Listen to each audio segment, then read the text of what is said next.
Friends, അപ്പോൾ ഈ കാണുന്നതാണ് നമ്മുടെ നാട്ടിൽ മുരിങ്ങയിറച്ചി എന്ന് പറയുന്നത്. അപ്പൊ ചില നാട്ടിലും പല പല പേരുകളാണ്.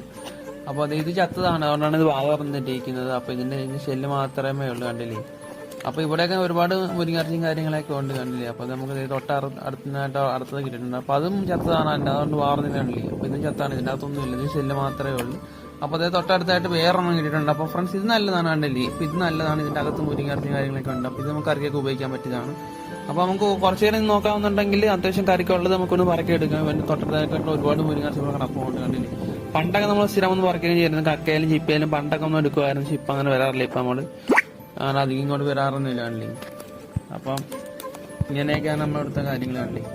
അപ്പൊ ഫുള്ള് അടിപൊളിയാണ് ഫ്രണ്ട്സ്. അപ്പൊ കുറച്ചു നേരം നിങ്ങൾക്ക് കറികളുടെ സാധനം കിട്ടും, കണ്ടില്ലേ. ഇപ്പൊ ഇത് ചെറുതാണ്, ഒരു വിളക്കിന്റെ ഒക്കെ രീതിയിലുള്ള ചെറിയൊരു മുരിങ്ങയിറച്ചിയാണ്, കണ്ടില്ലേ. ഇപ്പൊ ഇവന് ആള് വളർന്നു വരുന്നതുകൊണ്ട് ഇവനെ നമുക്ക് കയ്യിലേക്ക് വിട്ടേക്കാം, കണ്ടില്ലേ ഫ്രണ്ട്സ്. അപ്പൊ അടുത്ത